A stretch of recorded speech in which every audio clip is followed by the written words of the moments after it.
Hey guys, today I had a kind of a busy day. Yesterday I was sick, which really sucked, and tomorrow our girls are supposed to have their tonsils out. So today started with me going to a CFT, which I've talked about on the channel before, and we got some information about the case, which we'll put out a little bit later if we can. But yeah, so did that, and then while I was at the CFT, the surgeon, like the office, starts calling me, the place where they're gonna have surgery, and I've gotten like 6 phone calls. I'm just like, what are you people doing? And they were calling me to tell me like this is the time they need to do it. Like, first of all, I don't understand why they waited till the day before to do all of this, but whatever. And our caseworker never got the paperwork, so she's not able to sign for the surgery. And so we had to end up rescheduling it. And this is one of those things with foster care that's kind of difficult because you can't sign for any of this stuff. So I ended up rescheduling it for the end of May, just so that they won't be in school, and it'll just be a little bit less stress right now because there's a lot going on. But this morning, before all of that happened, I watched a video on Phil and Alex's channel about she experienced a loss recently, and her sister died suddenly. So if you haven't watched their channel, you should definitely go check it out. Send out a lot of prayers for them. But it got me thinking about foster care, and I don't remember if I've done a video about this or not. I'm gonna have to double check. I think I may have talked about it before, but I just wanted to talk about like loss and grief while you're dealing with foster children. So if you guys don't know, in February of 2017, my grandmother died. And that was a very large loss for me because my grandmother was the safe place. Like, it was just the safe base from where all of my life launched, I guess, if that makes sense. They lived in the same place my whole life, and she was always there. So it was the constant, you know. So when she died, it was a really big loss. Well, at that point, we'd only had our foster daughter for like 2 months. And she was a difficult child. And I remember her high needs case manager calling me and telling me that she was concerned because as I'm grieving, our daughter may think that it's her fault that I'm upset, because children this age think that the world revolves around them. They really do. Psychologically, that's where they're supposed to be. It's not abnormal for them to think that. But with foster children, that means that they think they cause everything, good and bad. So somehow it has to be their fault. And so her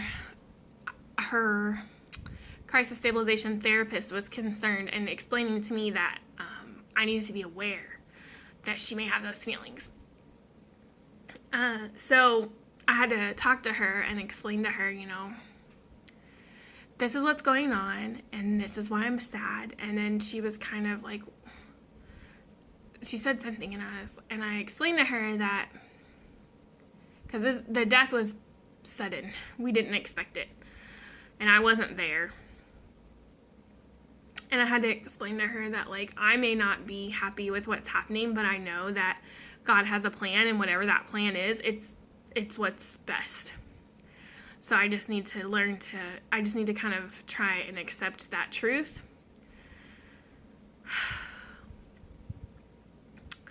And I didn't understand at the time, like, why did God pick this time? Like, because God has a plan, and everything happens in succession for a reason. And at that time, I had just separated from the Air Force, like I had talked about before. And I was just really struggling with, like, what my purpose is and what I'm supposed to be doing with my life. Because being in the Air Force kind of, whether you acknowledge it or not, it does give your life a sense of purpose. And so a few months later, I was still grieving, and I still am, but I was still grieving, and I came to the realization that, like, that was my loss, that I lost that safe base, that safe spot in my life where everything was protected and comfortable and I could really truly rest. and that my girls have never had that before. And so that's what I'm supposed to be now. That's my purpose, is to be that safe place for my girls. Sudden loss completely sucks, and I hate it. And I feel really bad that Alex and her family are having to go through this. I wish there was something more that you could say, but there just isn't. There's nothing positive to say about this.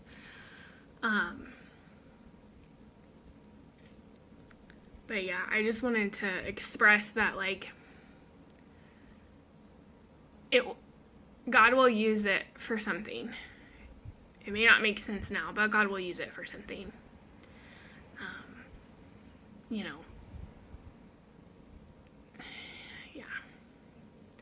I mean, for me too, if my girls experience loss, it's something that I'll be able to understand now because I have lost someone that important to me. So, yeah, I just wanted to kind of put that out there as a little bit of encouragement. When you're walking through this stuff, it's really hard.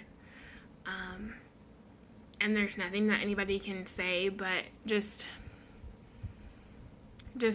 trust and have faith that this is all in God's plan somehow. If you guys have any questions or comments, please feel free to leave those below. You can hit the thumbs up if you thought this was some good content, or if you have experienced some kind of loss while you've been dealing with foster care. It would be nice if life stopped while you were doing foster care, but it doesn't. And so we have to figure out how to work through that. So yeah, just let me know what you guys think. Yeah, I will talk to you guys later.